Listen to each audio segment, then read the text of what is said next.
Subscription کے button کو دبائیے اور ساتھ بیل آئیکن پر کلک کیجیے تاکہ آپ کو تمام ویڈیو فوراً مل سکیں۔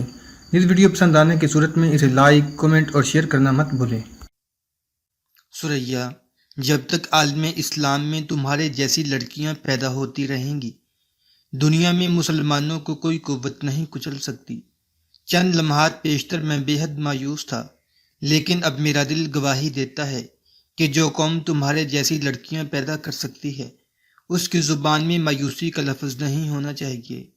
وہ تحت سری میں پہنچ کر بھی تاروں پر کمندیں ڈال سکتی ہے، انقلاب اس کو دبا سکتے ہیں، دفن نہیں کر سکتے۔ حوادث کے طوفان اسے منتشر کر سکتے ہیں، فنا نہیں کر سکتے۔ تاتاریوں کا طوفان بہت بڑا طوفان ہے، ممکن ہے کہ یہ عالم اسلام کی آخری چٹان تک کو بہا لے جائے، لیکن تم اور تمہارے جیسی قوم کی بیٹیاں ہر دور میں ایسے معمار پیدا کرتی رہیں گی جس انگریزوں کو جوڑ کر ناقابل تذکیر چٹانیں بنانے کی صلاحیت رکھتے ہوں۔ سریا کی آنکھوں میں تشکر کے آنسو چھلک رہے تھے۔ اس نے کہا، میں بھی چند لمحات پہلے یہی خیال کرتی رہی تھی کہ قوم کے بیٹوں کا لہو سفید ہو چکا ہے، لیکن نہیں، جس قوم کو آپ جیسے سپاہی نصیب ہوں، اس کا جھنڈا کوئی طاقت سرنگوں نہیں کر سکتی۔ لیکن تم رو رہی ہو۔ سریا مسکرائی، آنسوؤں میں بھیگی ہوئی مسکراہٹ، شبنم میں نہائے ہوئے پھول کا تبسم، جسم میں خون خلد کے بے شمار کہکے چھپے ہوئے تھے۔ اس نے کہا، نہ جانے میں آج کیوں اپنے تمام غم بھول گئی ہوں، شاید اس لیے کہ آج میں نے اپنی قوم کے دشمنوں میں سے ایک قتل کیا ہے، نہیں اس لیے کہ تم نے اپنی قوم کے ایک سپاہی کی جان بچائی ہے۔ لیکن اب چلو، اسماعیل پریشان ہوگا اور گھوڑے بھی ہمارا انتظار کر رہے ہوں گے۔ طاہر نے ایک جلتی ہوئی لکڑی اٹھائی اور سریا کے ساتھ تہ خانے کی طرف چل دیا۔ جب اس نے راستے سے پتھر کی سل ہٹائی تو نیچے سے اسماعیل نے چلا کر کہا، ٹھہرو، تم کون ہو؟ میرا نشانہ خطا نہیں جاتا۔ سریا نے کہا، اسماعیل ہم ہیں۔ اجازت ہے، اس نے خوشی سے اچھلتے ہوئے کہا۔ جب طاہر اور سریا نے نیچے اتر کر جلتی ہوئی لکڑی کی روشنی میں دیکھا تو اسماعیل اپنے ہاتھ میں تیر کمان لیے کھڑا تھا۔ طاہر نے کہا، اسماعیل، ہم بلخ جا رہے ہیں۔ کب؟ ابھی۔ تمہیں سردی تو نہیں لگے گی؟ نہیں جی، آپا جان تو کہتی تھی کہ سردی آپ زیادہ محسوس کرتے ہیں، آپ گرم ملک کے رہنے والے ہیں۔ سریا نے بھنے ہوئے گوشت سے بھرا ہوا ایک تھیلا طاہر کے ہاتھ میں دیتے ہوئے تہ خانے کے ایک کونے سے جلانے کی لکڑیاں ایک طرف ہٹا کر چمڑے کا چھوٹا سا تھیلا نکالا اور طاہر سے کہا، میں قوم کی یہ امانت آپ کے سپرد کرتی ہوں۔ والد مرحوم نے تاتاریوں کے حملے کا خطرہ محسوس کرتے ہی بیت المال کا بیشتر حصہ سمرقند بھیج دیا تھا۔ یہ باقی 2000 اشرفیاں انہوں نے میدان جنگ میں جانے سے پہلے میرے سپرد کر دی تھیں۔ اشرفیوں کے علاوہ اس تھیلے میں چند ہیرے ان کی ذاتی ملکیت تھے، لیکن میں ان پر قوم کے شہیدوں کے لاوارث بچوں کا زیادہ حق سمجھتی ہوں۔ ابا جان اپنی آمدنی کا بیشتر حصہ نانا جان کی تجارت میں لگانے کے لیے دیتے رہتے ہیں، اور انہوں نے بلخ میں ہمارے لیے کافی جائیداد خرید رکھی ہے۔ طاہر نے دونوں تھیلے اٹھا لیے۔ سریا نے جلتی ہوئی لکڑی سے ایک شمع روشن کی اور تینوں سیڑھی کے راستے دوبارہ اوپر چڑھ کر محل کے کمروں میں سے گزرتے ہوئے استبل میں داخل ہوئے۔ استبل میں تاتاریوں کے 8 گھوڑے بندھے ہوئے تھے۔ طاہر، سریا اور اسماعیل 3 گھوڑوں پر سوار ہو گئے اور باقی گھوڑوں کو محل سے باہر لا کر تتر پتر کر دیا۔ باہر کے پھاٹک سے نکل کر چند قدم چلنے کے بعد سریا نے اپنا گھوڑا روکا اور طاہر سے کہا، تھوڑی دیر ٹھہریے، میں اس شہر کو چھوڑنے سے پہلے ایک دعا مانگنا چاہتی ہوں۔ طاہر اور اسماعیل اپنے گھوڑے روک کر سریا کی طرف دیکھنے لگے۔ سریا نے آسمان کے جگمگاتے ہوئے ستاروں کی طرف دیکھا اور نہایت دردناک لہجے میں یہ دعا مانگی، پروردگار عالم، میں تیرے محبوب کی امت کی ہزاروں بے کس لڑکیوں میں سے ایک ہوں، تو ان سب کی حفاظت کے لیے قوم کے جوانوں کو ہمارے اسلاف کی غیرت اور شجاعت عطا کر، وہ اس محل پر اسلام کی عظمت کا پرچم پھر ایک بار لہرائیں، اس شہر کی سنسان گلیاں پھر ایک بار غازیان دین کے گھوڑوں کی آہٹ سنیں، اس شہر کی ویران مساجد میں پھر ایک بار اللہ اکبر کی اذانیں گونجیں، تیرے دین کا بول بالا ہو، آمین۔ طاہر اور اسماعیل نے بھی آمین کہا اور تینوں نے گھوڑوں کی باگیں ڈھیلی چھوڑ دی۔ تھوڑی دیر بعد وہ شہر سے باہر بلخ کے ناہموار راستے پر جا رہے تھے۔ مطلع صاف تھا اور سردی ناقابل برداشت تھی۔ لیکن اسماعیل بار بار یہ کہہ رہا تھا کہ موسم بہت اچھا ہے اور مجھے پوستین میں تلخی محسوس ہوتی ہے۔ تیسرے روز دوپہر کے وقت طاہر کو مسلمانوں کی ایک مختصر فوج کے پڑاؤ دکھائی دیا۔ پڑاؤ میں داخل ہونے کے بعد طاہر کے استفسار پر ایک سپاہی نے بتایا کہ مشرقی سرحد کی چوکیاں خالی کرنے کے بعد 4000 سپاہی یہاں جمع ہو گئے ہیں اور 1-2 دن میں سمرقند کی طرف کوچ کرنے والے ہیں۔ طاہر نے اس فوج کے افسر اعلیٰ سے ملنے کی خواہش ظاہر کی تو سپاہی نے جواب دیا کہ اس فوج میں ہر 50-60 سپاہیوں کی ٹولی کا ایک علیحدہ افسر ہے، لیکن کل یہاں ایک شخص پہنچا ہے اور تمام اس کی شخصیت سے مرعوب ہو کر اس کا حکم مانتے ہیں۔ طاہر نے سوال کیا، وہ کون ہے؟ سپاہی نے جواب دیا، تیمور ملک۔ آپ انہیں جانتے ہیں؟ تیمور ملک کو کون نہیں جانتا؟ سپاہی نے طاہر کے گھوڑے کی باگ پکڑتے ہوئے کہا، چلیے میں آپ کو ان کے پاس پہنچا دیتا ہوں۔ سریا اور اسماعیل ان کے پیچھے چل دیے۔ طاہر ایک خیمے کے سامنے پہنچ کر رکا اور سریا اور اسماعیل گھوڑوں سے اترے۔ سپاہی نے اندر جا کر اطلاع دی۔ تھوڑی دیر بعد تیمور ملک باہر نکلا۔ وہ طاہر کو دیکھتے ہی دونوں ہاتھ پھیلا کر اس کی طرف بڑھا اور اسے گلے لگا لیا۔ خدا کا شکر ہے کہ تم سلامت ہو، یہ کہہ کر وہ اسماعیل اور سریا کی طرف متوجہ ہوا۔ سریا بدستور مردانہ لباس پہنے ہوئے تھی اور اس کا نصف چہرہ پوستین میں چھپا ہوا تھا۔ تیمور ملک نے پوچھا، یہ کون ہیں؟ طاہر نے کہا، یہ میرے ساتھی ہیں، میں آپ کو ان کی سرگزشت سناؤں گا، لیکن ہم نے راستے میں بہت کم آرام کیا ہے، انہیں عورتوں کے خیمے میں بھجوا دیجیے۔ عورتوں کے خیمے میں؟ تیمور ملک نے حیران ہو کر سوال کیا۔ طاہر نے مسکرا کر جواب دیا، یہ مرد نہیں۔ تیمور ملک نے کہا، خاتون محترم، مجھے آپ کے لباس سے غلط فہمی ہوئی، لیکن آپ کو پریشان نہیں ہونا چاہیے۔ جب قوم کے بیٹوں کی شجاعت اور غیرت رخصت ہو چکی ہو تو قوم کی بیٹیوں کو یہی لباس زیب دیتا ہے۔ سریا نے آنکھیں جھکاتے ہوئے جواب دیا، میں قوم کے بیٹوں کی غیرت سے مایوس نہیں ہوں۔ آپ نے صرف طاہر کو دیکھا ہے، لیکن قوم میں ایسے بزدلوں کی تعداد زیادہ ہے جن کے ہاتھ پاؤں تاتاریوں کا نام سن کر پھول جاتے ہیں۔ لیکن اب ان باتوں کا وقت نہیں، آپ کو آرام کی ضرورت ہے، اور آپ کے لیے عورتوں کا خیمہ موضوع نہیں۔ آپ کو ہر ایک کی تسلی کے لیے اپنی سرگزشت کئی بار بیان کرنی پڑے گی، اس لیے میں اپنا خیمہ پیش کرتا ہوں۔ میں اور طاہر دوسرے خیمے میں رات گزار لیں گے۔ یہ کہہ کر تیمور ملک ایک سپاہی سے مخاطب ہوا، انہیں اندر لے جاؤ اور ان کے کھانے کا انتظام کرو۔ سریا اور اسماعیل تیمور ملک کے کشادہ خیمے میں داخل ہوئے اور تیمور ملک طاہر کے ساتھ ایک اور افسر کے کمرے میں چلا گیا۔ علل صبح سریا کو گہری نیند کی حالت میں اذان کی دلکش آواز سنائی دی۔ کچھ دیر کے بعد وہ نیم خوابی کی حالت میں اس اذان کو رات بھر کے بعض میٹھے اور سہانے اور بعض بھیانک سپنوں کا ایک حصہ سمجھتی رہی۔ مؤذن کی اذان ختم ہوئی اور وہ گردن اٹھا کر دھندلی روشنی میں ادھر ادھر دیکھنے لگے۔ اسماعیل، اسماعیل، اسماعیل، اس نے گھبرا کر کہا۔ اسماعیل اس کے قریب سو رہا تھا۔ اس نے کروٹ بدلی۔ سریا نے اسے جھنجھوڑ کر جگایا۔ اس نے اٹھ کر آنکھیں ملتے ہوئے کہا، میں تیار ہوں۔ کہاں جانے کے لیے تیار ہو؟ بلخ جانے کے لیے، اور کہاں؟ بلخ؟ اف، میں رات عجیب و غریب خواب دیکھتی رہی۔ میں سمجھتی تھی کہ میں ابھی تک اسی تہ خانے میں ہوں، لیکن وہ کہاں ہیں؟ کون؟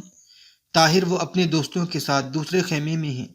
آپ عشاء کی نماز پڑھتے ہی سو گئی تھی، وہ آئے تھے، انہوں نے مجھے باہر سے آواز دی، میں جاگ رہا تھا، انہوں نے وہیں سے پوچھا کہ کسی چیز کی ضرورت تو نہیں؟ میں نے جواب دیا کہ نہیں۔ انہوں نے آپ کے متعلق پوچھا، میں نے بتایا کہ آپ سو رہی ہیں، پھر وہ واپس چلے گئے۔ میرے متعلق انہوں نے کیا پوچھا تھا؟ انہوں نے کہا تھا تمہاری ہمشیرہ کو کوئی تکلیف تو نہیں؟ پھر تم نے کیا جواب دیا؟ میں نے کہا وہ تو گہری نیند میں خراٹے لے رہی ہیں۔ بڑے نالائق ہو تم، میں کب خراٹے لیا کرتی ہوں؟ سچ کہو، تم نے یہ کہا تھا انہیں؟ اسماعیل نے ہنستے ہوئے جواب دیا، نہیں، میں نے صرف یہ کہا تھا کہ آپ سو رہی ہیں۔ اور کیا کہا انہوں نے؟ انہوں نے کہا کہ تم بھی سو جاؤ، صبح کی نماز کے بعد ہم بلخ کی طرف روانہ ہو جائیں گے۔ ہاں اپا، ایک بات اور، ان کے چلے جانے کے بعد خیمے میں چند عورتیں اور لڑکیاں آئی تھیں اور آپ کو نیند کی حالت میں دیکھ کر واپس چلی گئیں۔ تم نے مجھے جگا دیا ہوتا، میں جگانے لگا تھا، لیکن انہوں نے مجھے منع کیا۔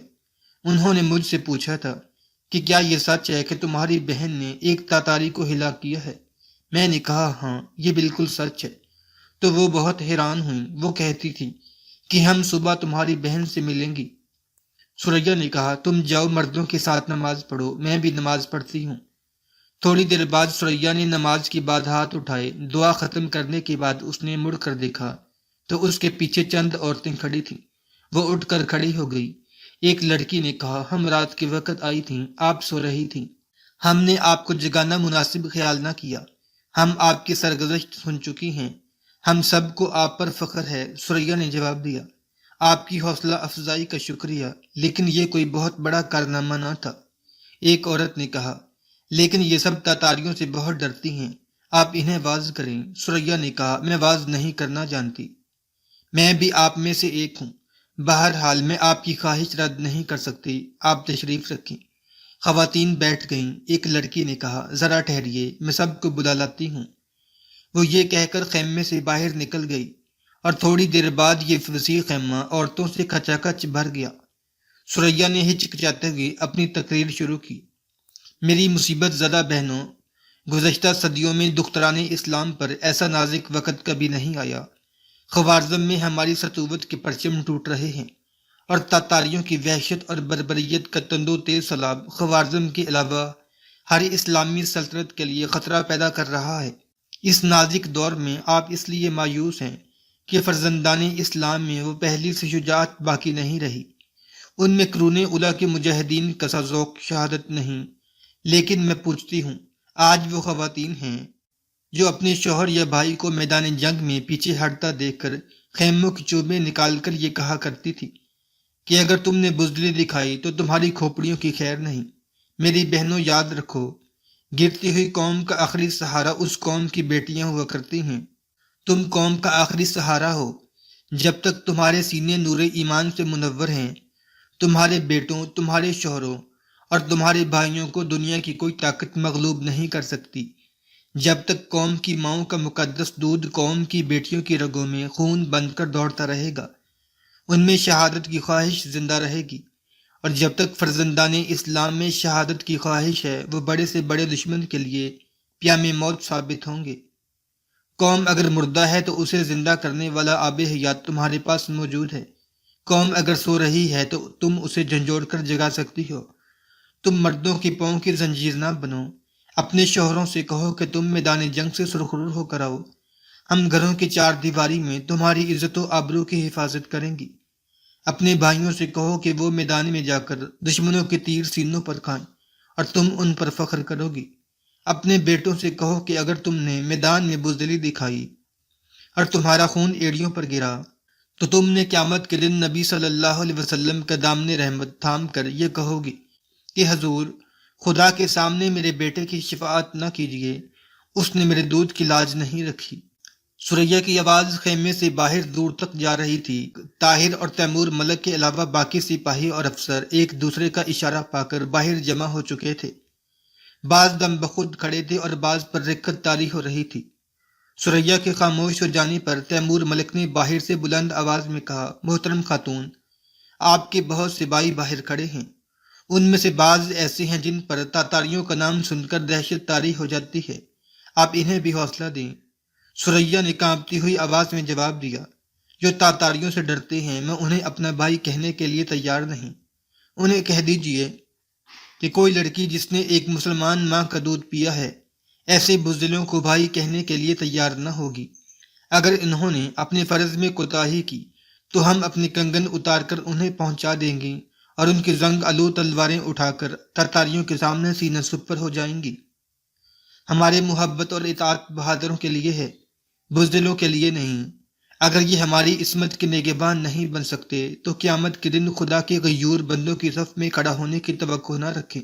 دختران اسلام اگر اس دن کسی کو بھائی کہیں گی تو وہ محمد بن قاسم جیسا مجاہد ہوگا جس نے اپنی قوم کی ایک بیٹی کی عصمت بچانے کے لیے 17 سال کی عمر میں ایک ملک فتح کیا تھا۔ اس دن ہر مسلمان بیوی اپنے بزدل شوہر کو بھول کر اپنی اس بہن کے شوہر پر فخر کرے گی جس کی قیادت میں خون شہادت سے رنگین ہوگی۔ اس دن مسلمان مائیں یہ کہیں گی کہ ہمارے بیٹے وہ بزدل نہیں جو دشمن کی تلوار کا وار اپنے سینے پر نہ روک سکیں، ہمارے بیٹے وہ مجاہدین جن کی شجاعت نے خواتین اسلام کو دنیا بھر کی عورتوں کی نگاہوں میں ممتاز کر دیا تھا۔ اگر وہ چاہتے ہیں کہ ہم فخر کے ساتھ انہیں اپنا بھائی کہیں تو انہیں چاہیے کہ ہمارے سامنے وہ قبائیں پہن کر آئیں جو خون سے رنگین ہوں، ہمیں وہ صورتیں دکھائیں جن پر زخموں کے نشان ہوں۔ سریا نے تقریر ختم کی تو خواتین آگے بڑھ بڑھ کر اس کے گلے سے لپٹ رہی تھیں اور خیمے سے باہر تیمور ملک طاہر سے یہ کہہ رہا تھا، جب تک ہماری قوم میں ایسی لڑکیاں موجود ہیں ہم اسلام کے دشمنوں کے ساتھ صدیوں تک جنگ کرنے کے بعد بھی ہار نہیں مانیں گے۔ طاہر، تم خوش نصیب ہو، میں دعا کرتا ہوں کہ تمہاری زندگی کے راستے بلخ پہنچ کر ایک دوسرے سے جدا نہ ہو جائیں۔ اپنے بلند ارادوں کی تکمیل کے لیے تمہیں جس ساتھ کی ضرورت ہے وہ تمہیں مل گیا ہے، اسے ہمیشہ کے لیے اپنا لو۔ طاہر خاموش کھڑا تھا، اس کے کانوں میں ابھی تک سریا کے الفاظ گونج رہے تھے۔ وہ تصور میں سریا کے ساتھ کسی بلند مینار پر کھڑا نیچے جمع ہونے والے لاکھوں انسانوں کو جہاد کا سبق دے رہا تھا۔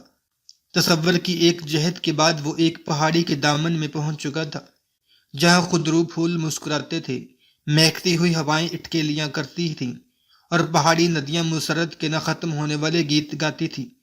سریا یہاں بھی اس کے ساتھ تھی، وہ ندی کے کنارے پھول کی سیج پر لیٹ کر اس کے میٹھے اور سہانے گیت سن رہا تھا۔ طاہر خاموش کھڑا تھا، اس کے کانوں میں ابھی تک سریا کے الفاظ گونج رہے تھے۔ پھر وہ میدان کارزار میں تھا اور سریا اس کے زخموں پر مرہم پٹی کر رہی تھی۔ کئی دنوں کے بعد پہلی بار اسے ایک اور لڑکی کا خیال آیا، یہ صفیہ تھی۔ شاید اس لیے کہ سریا اور صفیہ میں کوئی خاص بات مشترک تھی، یا شاید اس لیے کہ سریا سے پہلے اس کے ذہن میں صرف صفیہ کا دھندلا سا خاکہ تھا۔ صفیہ کے متعلق اس نے اس سے زیادہ کبھی نہیں سوچا تھا کہ اسے اس کے ساتھ غیر درجہ کی ہمدردی تھی، ایک ایسی ہمدرد جو کسی انعام کی محتاج نہیں ہوتی۔ وہ اپنے دل میں کی خلش یا دھڑکن محسوس کیے بغیر صفیہ کے متعلق سوچ سکتا تھا، لیکن سریا سے متعلق اس کے احساسات مختلف تھے۔ وہ اپنی بے پناہ قوت تسخیر کے ساتھ اس کے دل و دماغ پر حاوی ہو چکی تھی، تاہم اسے یہ اطمینان تھا کہ بلخ سے ان کے مستقبل کے راستے جدا ہو جائیں گے اور اس کے دل میں صرف ایک خوشگوار یاد باقی رہ جائے گی، اور یہ یاد بھی شاید اسے زیادہ دیر پریشان نہ کرے۔ تیمور ملک تھوڑی دیر غور سے اس کی طرف دیکھتا رہا، بالآخر وہ بولا، تم پریشان کیوں ہو؟ اگر کہو تو اس معاملے میں تمہاری رہنمائی کر سکتا ہوں۔ نہیں نہیں، طاہر نے چونک کر کہا، ابھی نہیں، ابھی میری زندگی میں ان باتوں کا وقت نہیں آیا۔ صبح کی نماز کے بعد طاہر، سریا اور اسماعیل نے سفر کی تیاری کی۔ تیمور ملک نے تھکے ہوئے گھوڑوں کے بدلے انہیں 3 تازہ دم گھوڑے دے دیے۔ طاہر نے بیت المال کی اشرفیاں تیمور ملک کے سپرد کی۔ تیمور ملک نے راستے کے شہروں کے حکام کے نام یہ مراسلہ لکھ دیا تھا کہ انہیں راستے میں ہر ممکن سہولت بہم پہنچائی جائے۔ اس کے علاوہ اس نے ابتدائی 2 منازل میں خطرہ محسوس کرتے ہوئے 20 سواروں کو ان کی حفاظت کے لیے روانہ کر دیا۔ رخصت کے وقت طاہر سے مصافحہ کرتے ہوئے تیمور ملک نے کہا، میرا مکتوب تمہیں نہ صرف بغداد تک پہنچنے میں مدد دے گا بلکہ حالات نے تمہیں واپس آنے پر آمادہ کیا تو بھی تمہارے کام آئے گا، اسے سنبھال کر رکھنا۔ اس کے بعد سریا سے مخاطب ہوا، میری بہن، آپ کو راستے میں انشاءاللہ کوئی پریشانی نہ ہوگی۔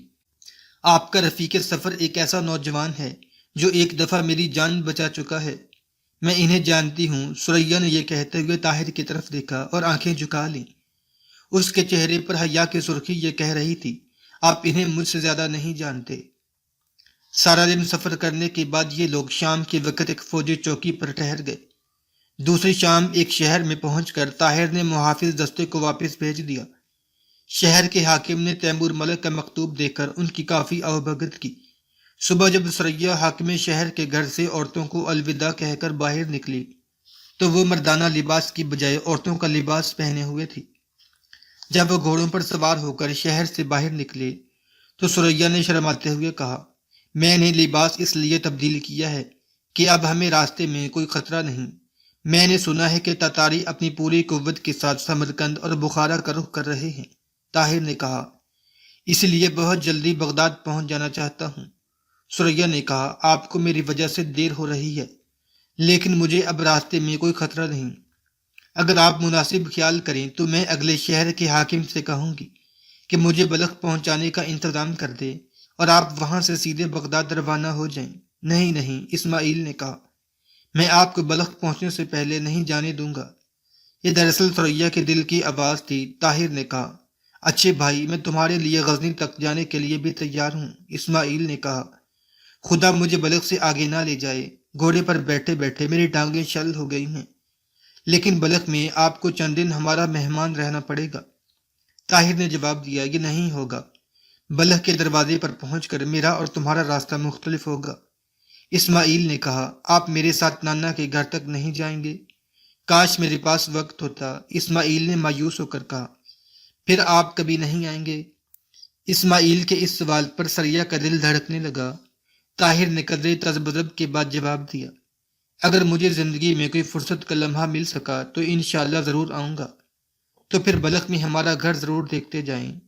تمہارے نانا کا کیا نام ہے؟ عبد الرحمن۔ طاہر اور اسماعیل دیر تک باتیں کرتے رہے اور ثریا اپنے دل میں بار بار طاہر کا یہ فکرہ دہرا رہی تھی، اگر مجھے زندگی میں کوئی فرصت کا لمحہ مل سکا تو انشاءاللہ ضرور آؤں گا۔ اور اس کا دل بار بار یہ سوال پوچھ رہا تھا کہ کیا اس نے یہ بات فقط اسماعیل کی تسلی کے لیے کہی ہے، یا اسے یہ معلوم ہے کہ اسماعیل سے کہیں زیادہ کسی اور کو بغداد سے آنے والے قافلوں کا انتظار رہے گا۔